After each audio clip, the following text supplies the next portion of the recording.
Hi, everybody. Welcome to our session. We're so excited to have you today.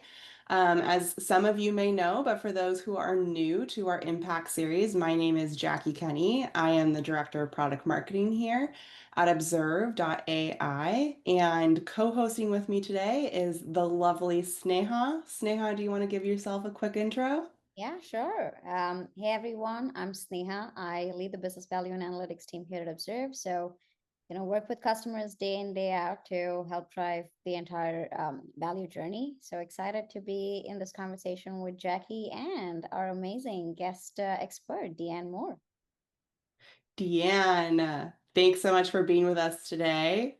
So I'll give you a quick intro and then you can open it up. But Deanne is a retired change management leadership guru, if you will. She's been in the industry for 36 years and has run change management across many different industries. So we're super excited to have her today and pick her brain and get all of the nuggets that can help all of us lead the best change management strategy possible. So with that, Deanne, over to you. Great. Thank you all for having me. I'm excited to be here today. And you saying 36 years makes me feel a little bit ancient, but that's all right. Anyway, super excited to be here with you all. I spent the majority of my 30 plus years career in change management of some sort across multiple industries, be it insurance, retail, software companies, and then the bulk of my career, the back half of my career in the call center industry with Asurion. So, and that's really where the topic of AI became very relevant to my day in and day out professional role. Wonderful. Well, yeah, we're so excited to have you today. Thank you so much for joining. You bet. Quick housekeeping, and then let's get into the meat and potatoes of it, if you will. This session will be recorded, so it will be sent to you all, as well as follow-up resources after the webinar.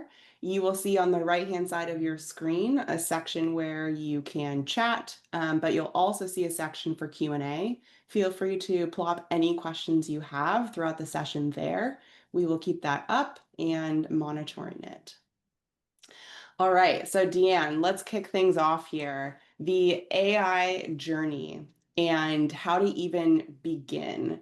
What were some of the biggest concerns or fears that you saw among your peers when the AI conversations began, and how did you navigate that? Yeah, everywhere we turned, all of a sudden AI was everywhere, right? And we heard about AI inside of work. We heard about AI all around us in life, and everyone knew, we're cutting edge technology companies. We're going to look for AI, and we hear about AI, and everybody's like, "What in the world?" And the number one biggest fear, not surprising to anyone, is job security. Everybody thought, "Oh, AI is here to take my job. AI is here to take my job," and so that was, very candidly, that it was always number one. There's couched with excitement and fear. You're excited about what it could do for you, but there definitely was a fear of job security. There were also, you've got people who are skeptical a little bit. I've used something similar before with machine learning or other options, and they were like, "Yeah, we tried that before. It didn't work for us." So there's that fear of it's not going to do anything for us. Um, Part of the other one was, you're going to remove the human element from, maybe it's your experience, maybe it's your service, maybe it's what you do, and people. I'm a very passionate about the people part of any excuse me, organization, and everybody became very concerned about you're removing the human element from what it is we as a company offer across every company. It's like, the people are the service. And so now you're going to put AI and you're going to remove that. What's that going to do to our business? So I think that was also another fear, maybe that was often spoken. And then I think one that oftentimes was unspoken was, yeah, that's not for my team. Yeah, it's important for us as a company, but it's not for my team or my function. We've got this. We know how to run our business. We don't need any help. I think that's also one that was, to list off the top 4 or 5 that came along there. Yeah, gosh. I mean, 4 or 5, and those are some pretty deep fears, right? Absolutely. Those are some tough ones to unpack. How do you even begin to approach that?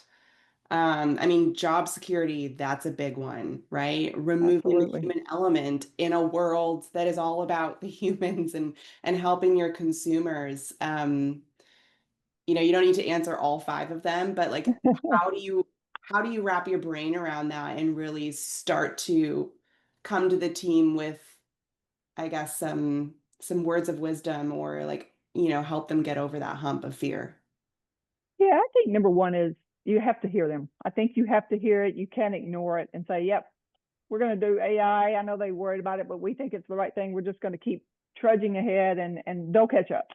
So I think number one is you have to acknowledge it. You have to hear people. You have to hear their concerns, understand where they are, meet them where they are, and talk about it. Now, I'm a huge advocate in transparency. And so I think you have to be transparent as an employer, as a leader. I think you have to be transparent with your team about what's going on. You're transparent with them about what you can share. You can't always share everything with everyone. And so, but I think it's, I hear you, help me understand those things, because maybe I haven't thought through those things, right? Because we sometimes as leaders, we think we have all the answers, and really we probably have a handful of the answers and a lot of questions that other people and they have answers, and we just have to create space to listen to them. So transparency to me is number one. I think you've got to have conversations. Don't hide behind the truth.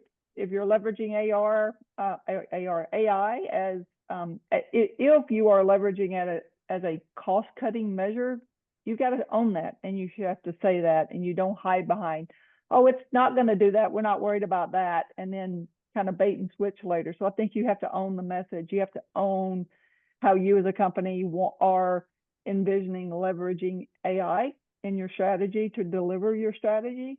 That would be number one for me. Communications. And it's not all talking, it's a lot of listening as well. That's probably number one, as I would say.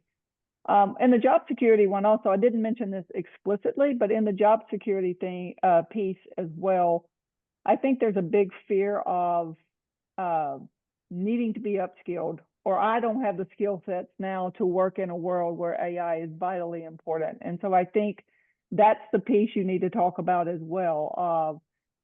It's likely, or it may require some upskilling, and we as a company are or are not going to invest in your continued growth. But most companies are all about continuing education and continuing to skill people, and it might change the upskilling strategy that you have. And you may want to think about, hey, we're going to bring resources to bear. I know you haven't done it in the past, and we're invested in you.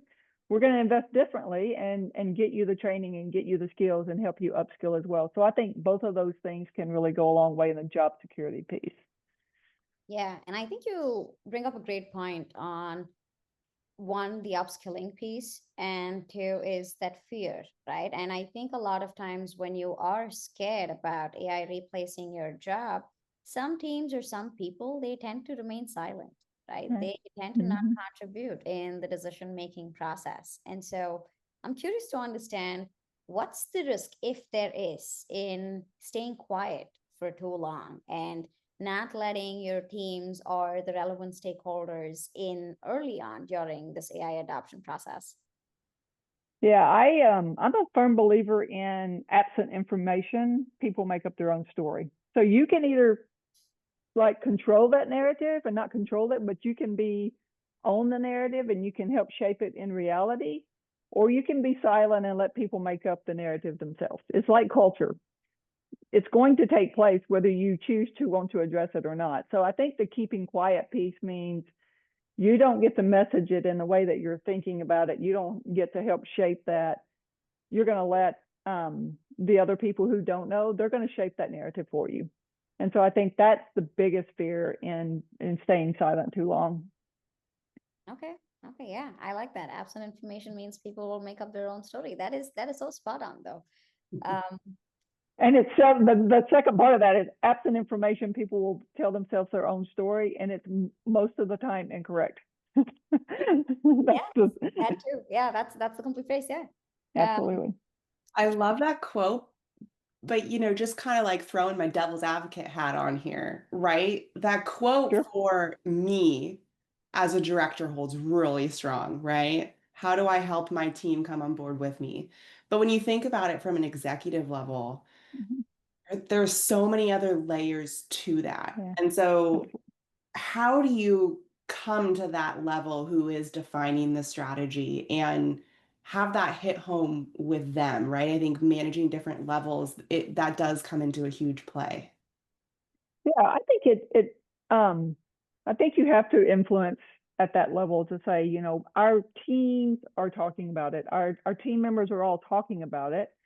While we may be over here developing a strategy and it's not baked yet, but we know we want to like leverage it. And we're maybe still in the discovery phase of figuring out how we as a company might want to leverage AI.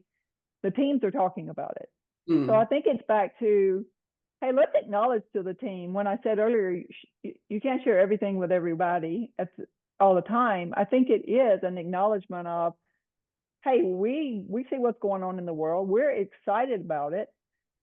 We don't know what that means to us yet as a company, but we're doing some of our own, and we're like our research, and we're thinking about it. But while we're doing that, let's have this conversation. If you've got ideas, bring those forward. And I think it's back to transparency and like at least acknowledging it, because if you don't, they may be thinking, well, AI is out there in the world, we're going to be left behind, and you guys aren't even talking about it, right? That's the flip side of that. It could be that your team members think as a leadership team, you're not even thinking about it.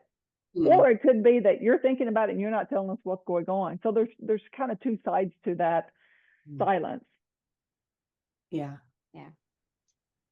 All right. So changing gears a little bit. I know we talked about job security, the risk of staying quiet. I know, like, over the past few years, just given how quickly things have evolved, it almost feels like there's a new benchmark for AI excellence. And I mean, AI is treated as magic at this point in time, right? Like, give me automation right away, give me 100% automation right away, give me personalized content, give me like, give me predictive actions.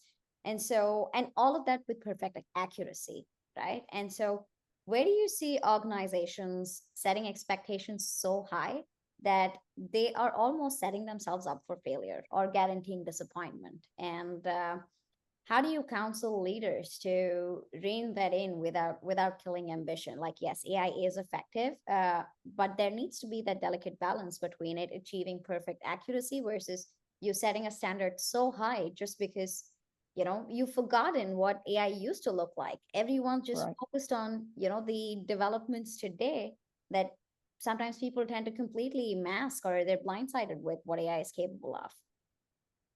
Yeah, I think you said it. You said magic, and that's a great way to put that. I also think of the silver bullet. People hear like AI, it's the buzzword. It's the silver bullet. It's going to solve all of our problems. And I think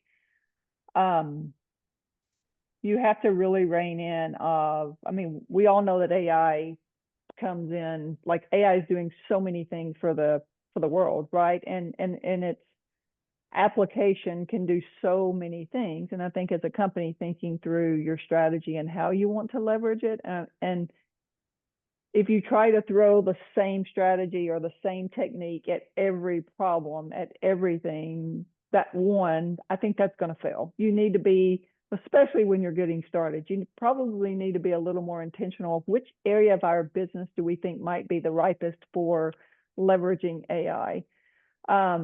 And I would say guard against trying to solve every problem or achieve every objective as a company and being like, oh, AI is going to do it. And it reminds me of a funny story back in my career, which was probably 7 years before AI was introduced. There was another technology, and we had a leader that every time you're in a room and a problem came up, they were like, oh, we have this thing, we're going to do that with it. And just to be honest, it became a running joke, right? Yeah, it's going to do that, and became just a laughing stock because they threw it out for everything.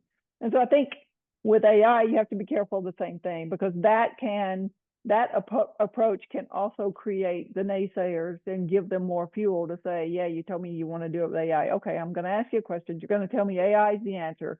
Well, it's not, right? And you want to be, that's one. And two is you can't change everything about your business all at one time. If anything that I know in change management, there is some crawl, walk, run approach. And, you know, you need some momentum and you need to understand technology, and you can start with great intentions and you think you're going to go, you think you know exactly where you're going to land with a technology solution, AI in this case. If you're open to getting the most out of a technology or a capability, you may think you know where you're going to land. And as you walk that or travel through that journey, you may end up somewhere very different than you thought where you were going to go. Sorry.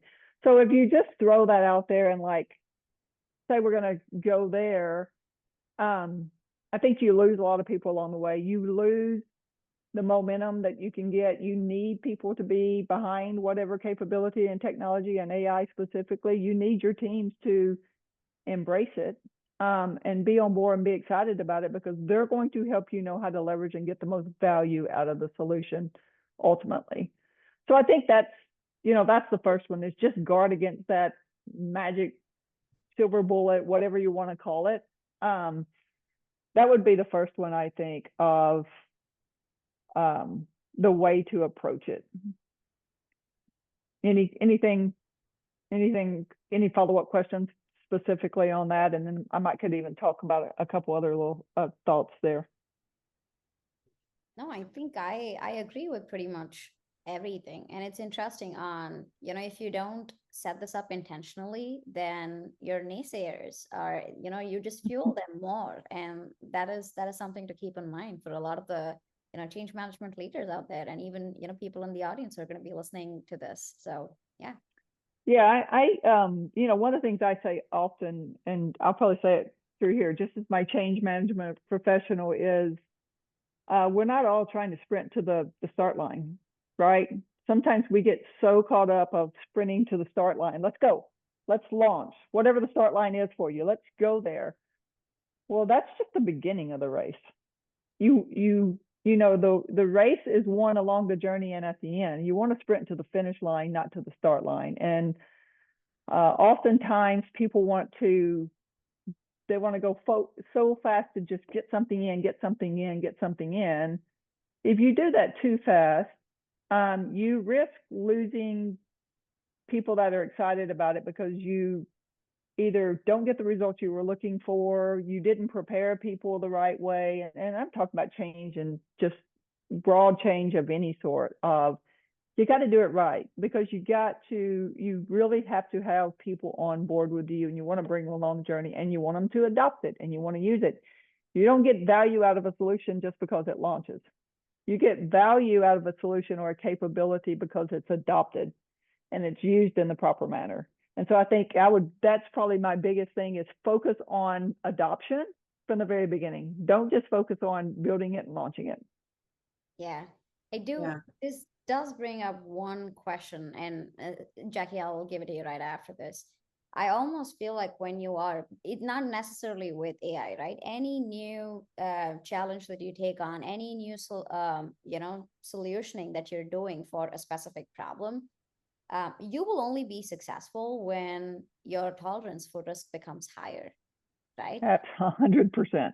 Right. And so I feel the same with AI too. Like, as much as people have such high expectations on, it being perfect, accurate, etc., I don't think teams or organizations will succeed if they don't increase their risk appetite. And in a situation where a lot of people are risk averse, or they like to play it safe, and a lot of people do, a lot of teams do, because, sometimes they're just chasing their quarterly goals and not necessarily looking to incorporate that risk appetite as part of their plan. So in a situation like that, I'm curious to understand, how do you introduce, or maybe even reintroduce, the risk appetite for those who are always risk averse? Like, I would say it's a fundamental change in the way people look at it. And it is hard to, make someone take on risk when they've not they've never been exposed to it, or they're not used to doing it a certain way. So Yeah, that's a great point. And you brought that up earlier around perfection and people expecting 100% accuracy. And I mean, you are spot on of while we may think in a way that we've worked prior is 100% accurate, it is not 100% accurate either, right? And so I think it's defining what success is, and maybe in that tolerance, that's a little bit, that's very tactical. And I'll come back to what you're asking specifically because I want to hit on a point there. But I think part of that is, what would we feel good about? Would we feel good 100% accuracy? If I am in an accounting world and I am writing refund checks to someone, 100% accuracy is required, right? But if I am, I don't know, writing a design document and using AI to create content, 100% accurate about a policy might be right, 100% accurate about the right type of greeting or close or which pitch, you might be willing to take some risk in that space. So I think you have to break it down to the finer points of, okay, I hear you, you're risk adverse. Let's talk about that. Where would you be willing to take some risk? And you think about what's your product offering, what's your service as a company, where can you take some risk? Where do you have risk today that you're not delivering 100% anyway? While people may think you are, you probably aren't. Then you might take the risk there. But so I think calling your shot a little bit on where you want to take your risk is one way to do that. But to come full circle to your original question is, when you said it's a fundamental shift, you're spot on. Risk taking is a culture shift, and every company has a culture, and your culture is going to go whether you drive it there or not. Everyone has a culture, and it's still. So if you have a culture of people aren't willing to take risk, you can't make them become more risk tolerant. You just can't. And so I think it's a conversation about, help me understand what you're worried about the risk. And it's back to listening and talking to people and understanding. And you also hear me say, I will say this, and I've said this a ton in my career, every company, every type of culture is not for everybody, and that's okay. Right. And so I think if you're a company who wants to take a lot of risk and you have people who are very risk intolerant, at the end of the day, you ultimately have to have a conversation about, as a company, we want to get there. You're not there. Help me understand that. I want to help you get there. But at the end of the day, this may or may not be the right fit for you. And that's okay, because there are companies out there that are very risk intolerant, and maybe some people align better in a culture that's a risk intolerant environment.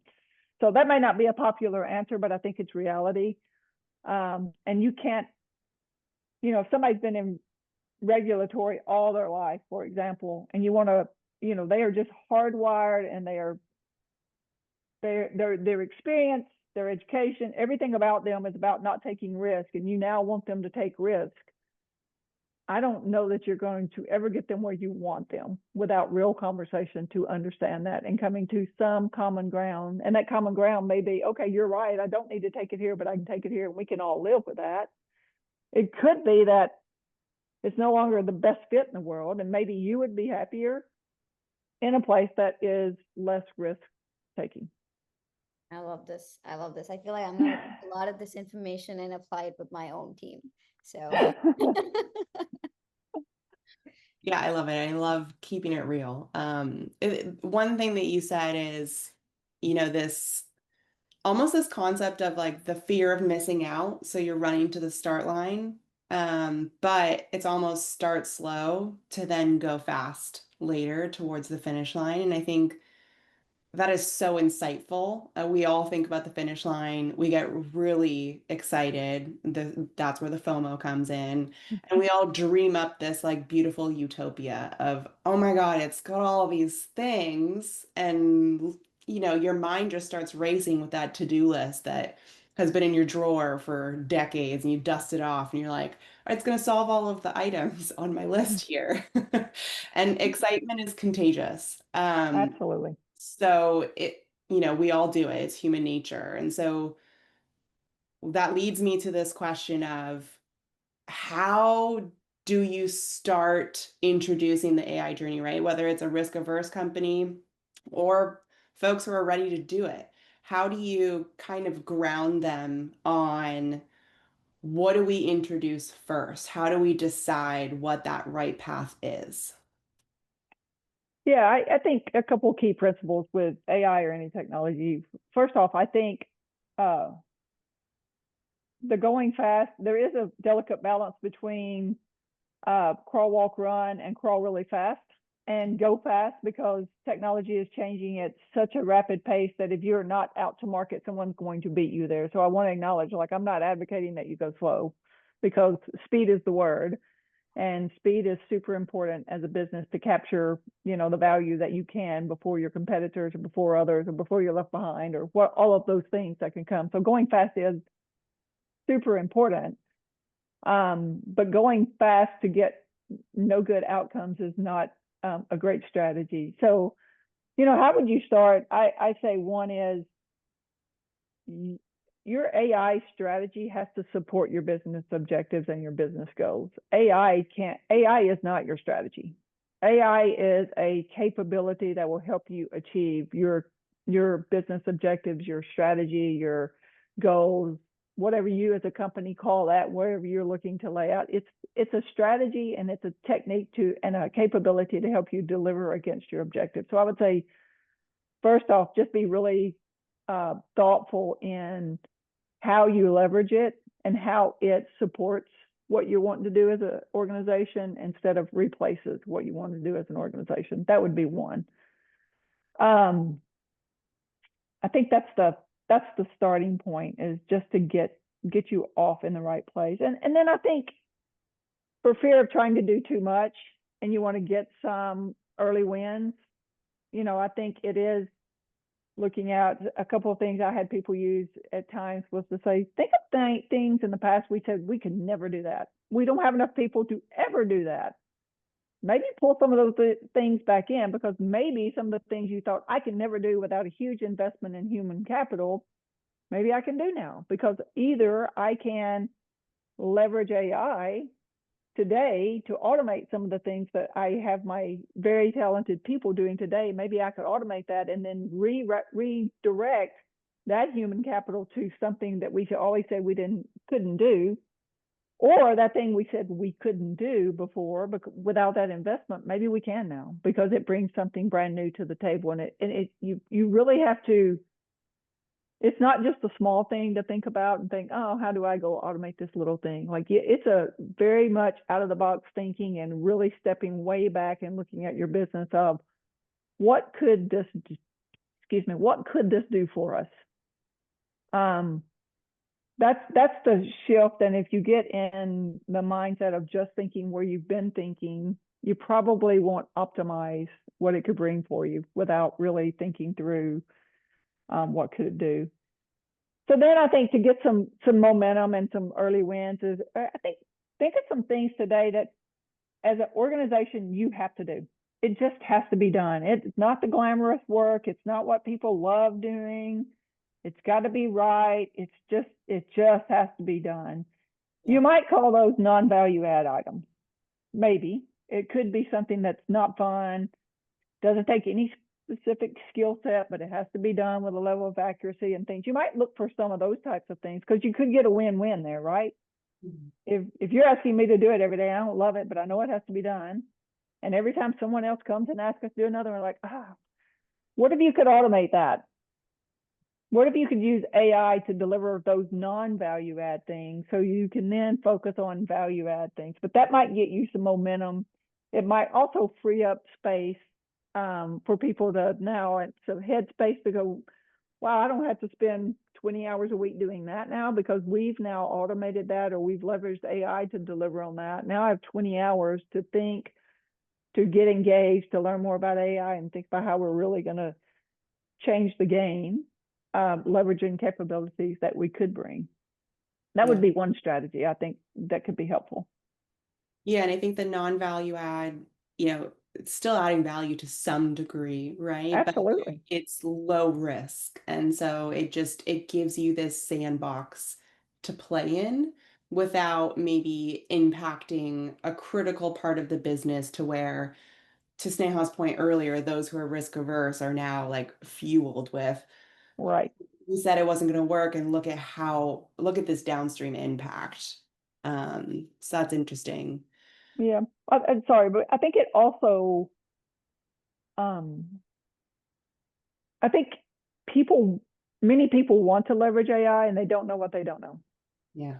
Yeah. And so I think what's really important is find something that you can leverage, that you can get a win, and you can understand how it works, and you can like really start understanding it, because that will open the mind up to think differently once you have something. We all have this thing, it's just blank whiteboard, and sometimes getting started is the hardest thing, right?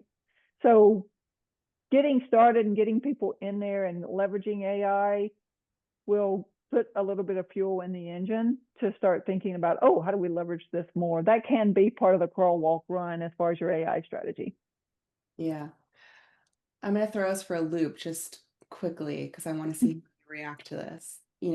As I've been listening to everything you're saying, and AI is not the strategy, right? The business initiatives is the strategy. It brings me back to this concept of like any tool, right? Even myself, I fall short of this. It's, oh my gosh, I have this tool, it's going to fix all my problems. And it takes me a minute to think about, how am I going to invest time in it? How am I going to, give it a 30, 60, 90, if you will. I wonder if we all take a step back and think about AI as another part of our workforce, right? We now have this digital workforce, but taking some sort of a strategy like you would a human, right? How am I going to help them ramp up?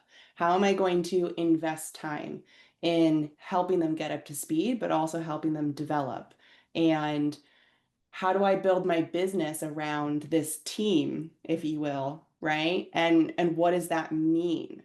I know it's kind of this crazy thought to call it a person, but the way you talk about it, there's so many characteristics that it's really like helping me reset my mindset, or um my overall like perspectives of this, and how I would tackle it differently. Yeah,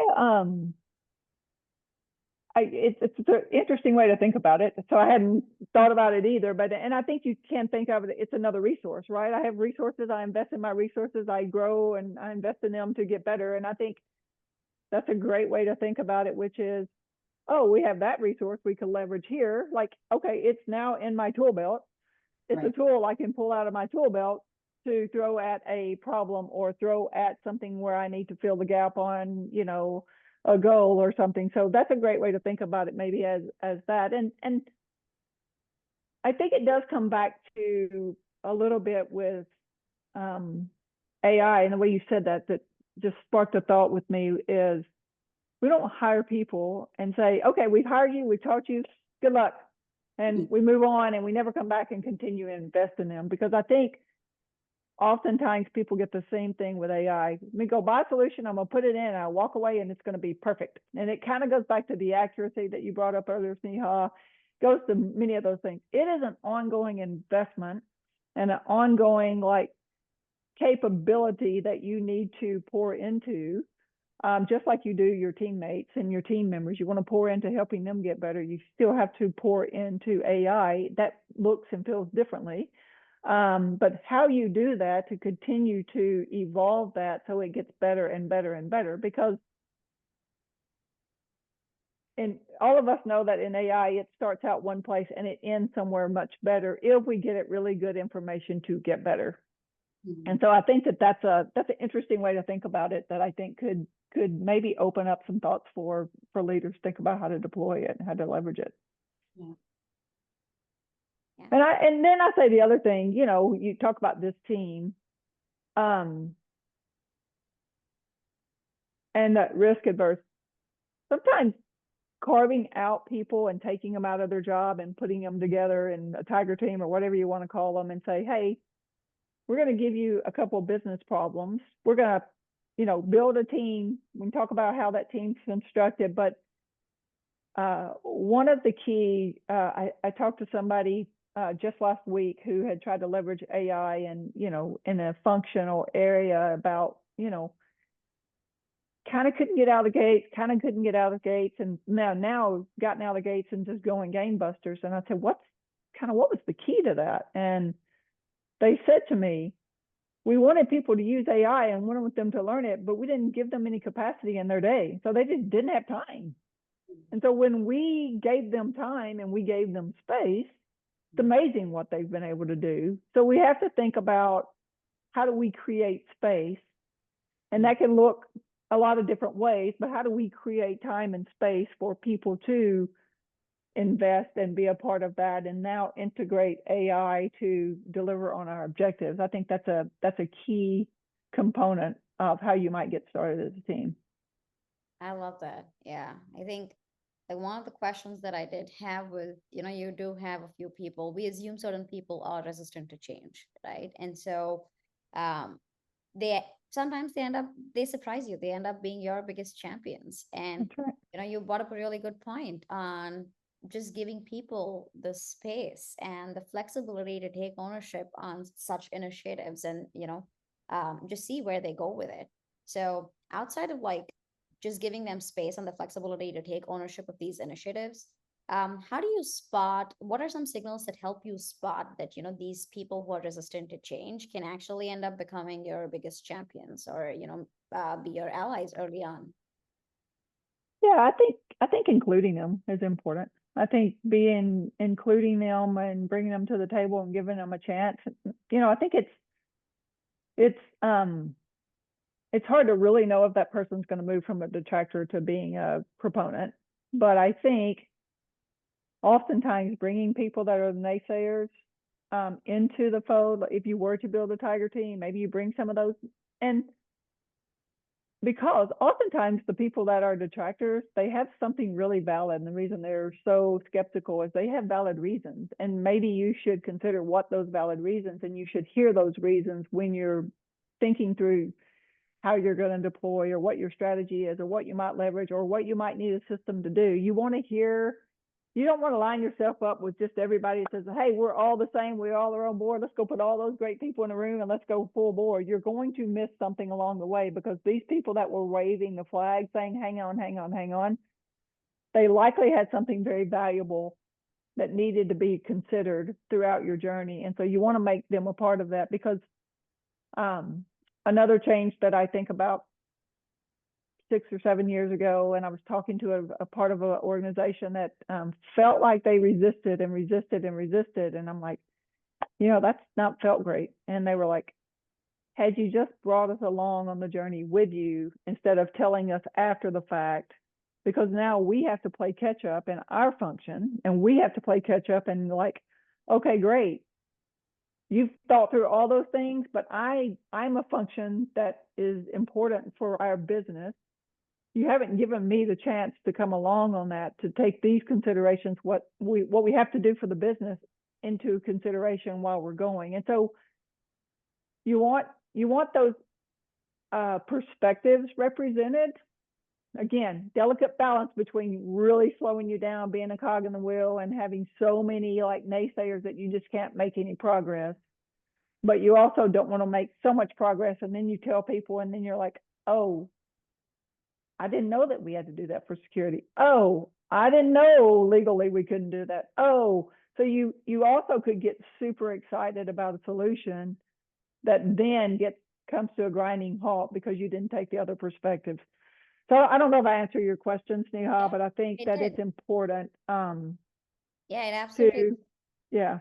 Yeah, and I know, when we were chatting last week, Jacquie had some question around the cross-functional nature of the Tiger team that comes in. Jacquie, I would love for you to, I can't remember what that question was, but I would love for you to bring that up, and I would love to see what your thoughts are on that, Deann. Yeah, I think, it's everything when it comes to AI or just business initiatives in general, right? It's so cross-functional in nature. And so, you want advocates, you want to anticipate your detractors, like you said, and like bring them on. But something you said last week is it's not a one size fits all. And I think like I was like hoping for you to be like, here's the playbook, here's this perfect thing. Which, in reality, it's not. And so I'm just curious to hear more about that. Like, who do you pull in? How do you find your perfect tiger team, if you will? Like, maybe it depends on AI, the outcomes. Like, walk us through that, because I think we're all looking for this playbook. Yeah. Yeah, I wish there was a playbook. I could probably go make a ton of money out there and create my own playbook, but there's really not, because every business is different. One, portions of your strategy may involve part of your part of your organization. Other portions of your strategy may involve another. So, but that said, to get started as an organization, I think it's defining some short-term goals and some defining a goal. Let's say, okay, I as a business leader have decided I want to make an investment in AI. And with that investment, I need to pick one or two things that I really want to think that I really most want to leverage AI in, that I think I have the best capability, the best opportunity to create value. So then I would think through, okay, it's that area. Let me get some goals. Let me high level throw out a couple of like high level goals, right? Swag some things out there, and then I think, okay, well, what's important to my business? What matters? And I've mentioned regulatory, or I've mentioned security, and there's always the data component of AI as well, right? And then the business component. So I do want to think about holistically. You probably start small and you might add people as you go. You could start really big and then kick people out of the room, but you never kick anybody out of the room. We all know that never happens, right? So you might start slower or smaller, and you might have a core group and say, hey, when you run into that, okay, then say, hey, I need somebody representing that perspective. Let's pull them in. So that is a way to approach it that I've seen work well in the past. I think the other one is, especially with AI, is you do want to get some people that are excited about it, that are really curious about it, because you want people digging. You want people challenging. You want people that are willing to have a voice a little bit to say, let me go challenge the status quo. So there's a little mix of business perspective, technology, just curiosity in general, and people who are willing to push the envelope and that can communicate it.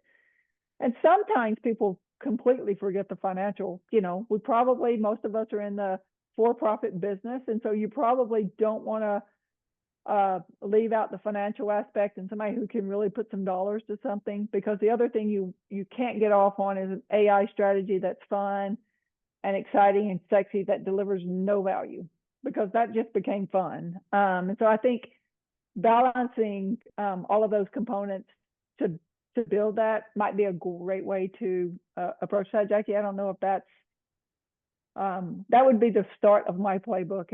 If I were going tomorrow, I would understand what we're after. I would think, what are the perspectives that are vital to start in? Who can help identify the other perspectives? Mm-hmm. Who's going to help me measure this to make sure, geez, this is really achieving something? And how do we put that achievement to some financial benefit? I'd probably start there and then add in others as we identify it in the process. Yeah, I love that. And I think, there's one additional layer that you mentioned that is probably my favorite, right? There's the financial aspect, there's how is this going to achieve our business initiatives? But you also mentioned like a persona characteristic of curiosity. I love that one, right? And so it's maybe this person isn't going to add into how it's building the program, but they are going to create excitement. They are going to bring questions. They are going to be the one that's in the weeds, really testing this day in, day out. I love that part, because I think, we need somebody to kind of spark, oh, that's a great idea. I was kind of just more in the planning side of it. I didn't even think about that use case, or, tailoring a question that way, and that's what AI could come out with. So I love that additional piece of it as well. Yeah, and you can think, okay, I've been sitting in the room for a few years, and there's this one person who always challenges us and asks the big question, who gets us thinking. That's a great persona to have in the room. They may walk out and they never put their hands on anything, right? But you want somebody really like sparking ideas, challenging status quo, and really connecting that back to what you're trying to achieve. Yeah. Yeah. You also mentioned one point on the data perspective of Mm-hmm. things, and that's something I did want to touch on. So I work in the data space day in, day out. We've talked a little about uh, deploying AI slowly, identifying early wins, then scaling it, identifying the cross-functional stakeholders who are going to help drive this initiative and the momentum. But apart from all of this, strategy and everything around deployment, I think the core really is the garbage in, garbage out, right? AI starts with data, and most enterprises, whether you like it or not, no matter how far we are in the AI evolution journey, I do see the data scattered across legacy systems, spreadsheets, external vendors, cloud apps. And so, in your experience, like even before we get to the deployment stage, um, what's the true cost associated with companies trying to implement AI when they don't have unified data? Well, I mean, you said it. You already said it best: garbage in, garbage out, right? And AI is powered with data, and so you absolutely, you may have a great part of your business you'd love to leverage AI with, but you have either no data or a bunch of garbage data. And I think that has to factor into your roadmap, if you will, of your where you want to leverage AI. Because you're right. Organizations typically have data shared across multiple different sources, and I think upfront having some reality based on reality and really understanding what that can do for you is important. When you say, what cost, I don't know. We all know standardization of data is costly. It's time consuming. It's costly. So I think about every organization probably has a lot of data that could be relevant to what you're trying to do to AI. So maybe it's how do you extract the ones that are important, or the pieces of data that are important out of that from the multiple places, and get them into a standardized. Maybe you don't have to have everything and bring everything together and standardize. That one is a big bundle of technical, and that one, all of us probably have organizational debt in the data space over years that we've built, and a lot of technical debt. And so Yeah.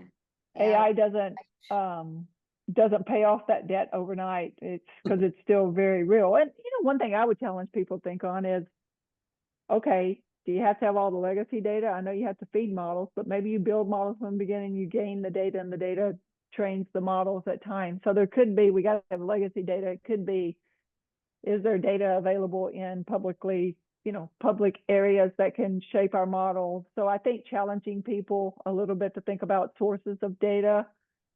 But it's a true problem, Sneha, and I think that conversation with any company, if you ignore that, you can have all the great plans in the world, but if you can't get access to the data in the way that you need it, that will fall short a little bit. So that's a area of investment, I would say, is probably the way to think about it. Is when you're investing in AI, think about the investment you're going to need to make on the data side to go along with whatever capability you're either building or buying. Think about the investment you need to make the data as well. And what I'd say to people is, if you as a company know an area that you think you really are going to go deploy and you really want to leverage AI for in the next 6 months or 12 months, you might start investing in standardization of the data beforehand, and really go ahead while you're doing the roadmap and while you're bringing people along. Like, maybe there's some standardization you can already get started on, so you'll be ready for it as you get closer to truly starting the race with the technology. Yeah, absolutely. That was going to be my next question, but then you already answered it. Like, as much as data is important, if you don't invest in that strategy, your AI is going to fail. But you also mentioned speed is important, right? And in today's day and time, people want to implement quick. And so if they start investing, in the data normalization or standardization in a siloed approach compared to having both streams run in parallel, then Yep. they might actually lose the edge that they have in the market today. So just Yeah, absolutely. find that balance. I think that's key. Yeah, I Absolutely. think you mentioned that pretty early on too, around, the teams and the workflows that are ripe for AI. And so I love that we've come full circle a little bit around what is ripe for AI, but also thinking about not just the use case, but is our data ready? And if it's not ready yet, then what's the plan to get it there? And then what are the quicker wins that we can have in the meantime? And gosh, I feel like we could talk to you for 3 hours, Deann. I know, and everybody on this webinar today is so sad that our time is coming to an end. So let's wrap it up with one final question of, if you were to capture some key themes from our conversation and just overall change management, like how you walk into a room with some tips, what would they be? And maybe I can help with what mine are and you can react. Okay, yeah, that'd be great. Yeah, I think one is what is right for AI, right? You can't solve everything. We have all got our utopia. We want it, but mapping out, are they ready? Is there value or non-value add to it? Do we have the data? And building out basically this AI journey or strategy, if you will, based on how you're answering these questions. The second is introducing this concept of AI, right? Do it early, do it often, bring folks along. You may not have all the answers, but bring folks along because the story is going to be created internally, regardless if you share it or not. I think that was a key thing. Bringing multiple personas in, right? They may not be the one doing everything. Those folks are important, but also bring the ones who are challenging the status quo and really bringing that curiosity. And all of that together is then helping you get started or at least building a pretty sound business case. So that's kind of my synopsis. What would you change, add to, and leave for the folks on this webinar today? I think the first one is you've hit on most of them already, but I think the technology and the capabilities are fascinating, and you don't want to be left behind. You want to go fast, but you want to do it in the right way. And so that's, if you bring all those things together, you're probably winning as a business. And so I think being thoughtful in, hey, what's our company strategy? What's it look like 1 year, 3 year, 5 year? What are we trying to achieve? Like really thinking big around AI. So you can think big and you can plan big, but you can still start small to get some momentum. And some of those things that you want to do, like we just talked about data, some of the big things you may want to do may take longer. Doesn't mean you have to wait. You can get started small. So I think that's one, is you've got a roadmap, and that roadmap can be, super high transformational versus some things that might just be automation or cost saving or some things to kind of get you going. That's one. Two is the communication is key. Again, change management, communication key. Three is probably focus on adoption. Don't just focus on launching and putting something in place. If you put it in place and it's not adopted, you just wasted a lot of time on something. You either built something or bought something, and it wasted a lot of time for everybody to say, oh, wow, we have this thing, but it brings you no value. So adoption's super important. And even when you have that Tiger team working, you want them thinking about your job is not just what can you build. Your job is hear from the end users. How's it going for them? So I think, some of those key. And the biggest one is don't you said it, but don't let that one hammer, you got one hammer for every nail. You've just got to be careful to guard against it's a silver bullet. You'll lose credibility. You will be spread so thin if you're trying to leverage the same thing everywhere that you may not get any traction. So the crawl, walk, run, and crawl can be short, but you can crawl really fast and solve something and get a lot of momentum. You win the people over, you learn about the capabilities, you get some traction toward that, and you have hands-on leveraging AI that I can now think of, how do I now apply that to even larger business opportunities. I love that. Yeah. I wish we had more time, but I just had I was reading a few articles this morning, and one interesting thing that came up, and this might help the audience too, is to Deann's point, like, we're trying to implement AI, go slow, then scale, look for the perfect balance between, different work streams, the right stakeholders. I thought the piece that was interesting in the article that I read was, as much as we want AI to really work, it may not. So just like we're so focused on validating KPIs, it's equally important to invalidate them, right? So if you are on your AI journey and you realize that it's not working out for you, document that, because if you don't know what the best practice is, then you definitely know where it's not working, right? So that could help you narrow down on maybe a different area of your business you need to start thinking about. So just wanted to add that little thing that I thought was interesting from the article I read. But yeah. Yeah, I think that's great. Yeah. I love that. Yeah, if we had more time, Dan, we would love to go into, the details of examples of, where these initiatives completely derailed for you in the past organizations that you work for. But I guess that's a conversation for another time. Sure. I mean, I'd love to have the conversation another time. Maybe we can do this again. It's been great fun. Thanks for having me, and best of luck to everyone out there along your AI journey. And you guys have been amazing, and appreciate the opportunity to come and talk to some peers. Wonderful. Thank you so much, Deann. Thank you to everybody who joined today. We hope you got some good nuggets out of this. And final reminder, recording will be sent out, so don't worry about that. And thank you all so much, and have a wonderful rest of your day. Yeah, thank you so much, Deann. Really appreciate You're welcome. it. Thank you all. Bye-bye. Bye-bye.